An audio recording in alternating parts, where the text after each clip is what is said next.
Well, greetings to all of you and welcome back from the Feast of Tabernacles. We've heard some very positive reports from the festival coordinators across this country and around the world. And I'd like to begin by reading a report from Mr. Peter Nathan. I'm sure he won't mind. This is sent out to all of the people in the region that he is overseeing, but the rest of us don't always have an opportunity to hear what's happening over there. So I'd like to read his report for this week. It says, all are back safely from their respective feast sites.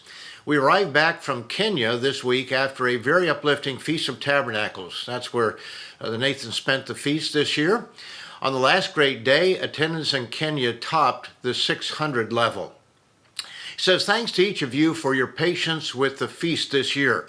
Changes in detail and regulations continued until the last minute, requiring flexibility all around. Those who organized the feast sites appreciated your willingness to accept changes without complaining. The number of feast sites also enabled more people to be involved in the running of the feast, and that is good for future opportunities and for people developing and growing in their ability to serve.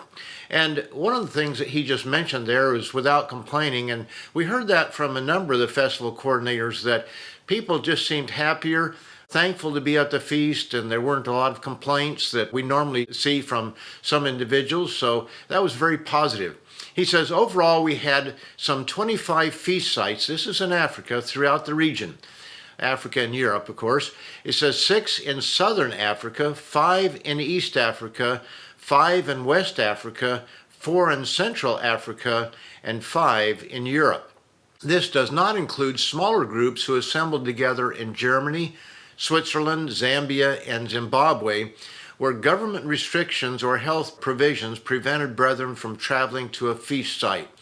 We had a number of areas, not a lot, but a number of areas, just as mentioned there, that were not able to hold the feast in person. We had Quebec in Canada, where Montreal and Quebec City were shut down the Wednesday before the feast began. And the police were sent out to govern who left and who came into the cities, and they were stopping all unnecessary traffic, and so our festival site that was outside of Montreal was effectively shut down. We simply could not hold it there.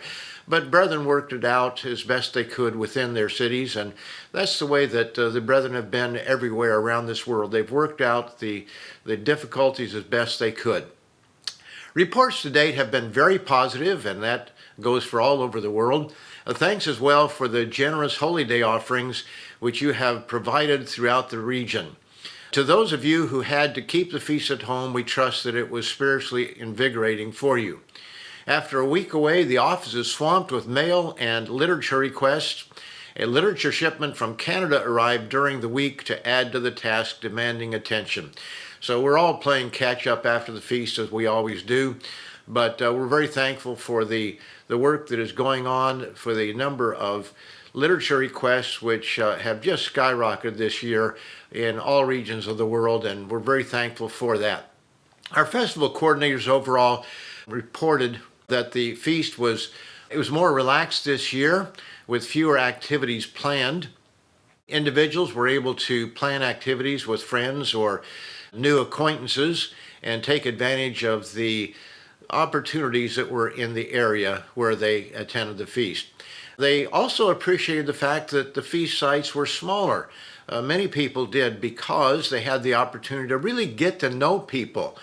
And with the assigned seating as we had, where they stayed in the same spot, then they could reach out to those around them. They may not have known those individuals, and they had the opportunity to really get to know people, as well as mix and mingle before and after services and in the restaurants and other venues that we had there.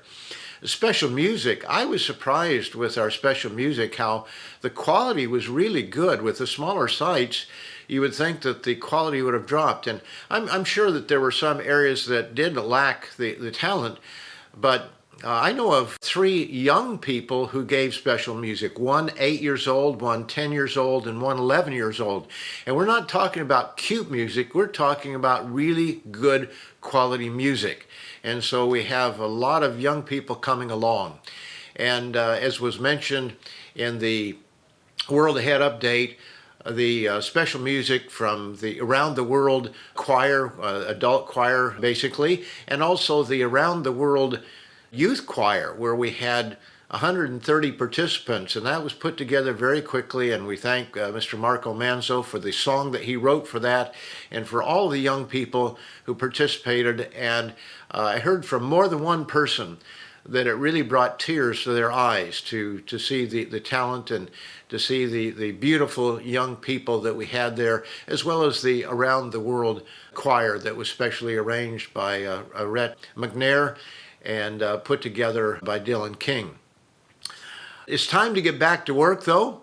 The semi-annual letter was written and is going to be mailed, well, it's going to be printed beginning on Monday, and then it will be mailed out and coming out. I think it's dated November the 2nd, right before the election. We thought maybe we could wait till afterward to see what happens, but we may not know what happens in the election here in the United States for a number of weeks. It's hard to say. This is really going to be an interesting year. This year is not over. It's far from over. And what's going to happen between now and December 31st is anybody's guess, but we have some good indications that it's going to be turbulent from here on out, at least for this year. So it is time to get back to work. We have moved our call center.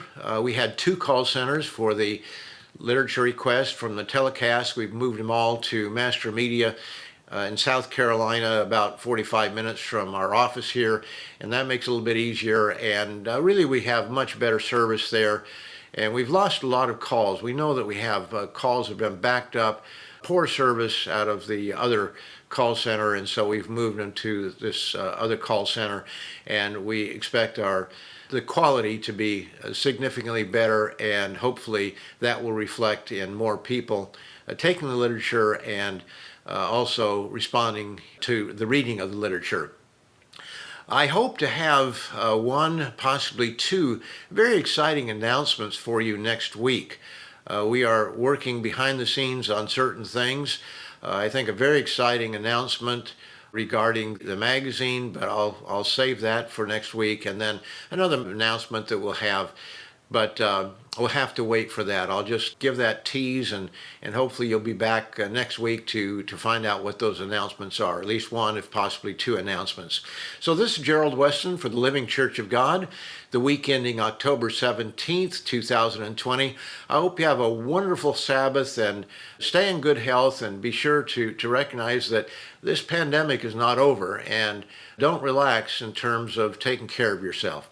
So have a wonderful Sabbath, and we'll talk to you again next week.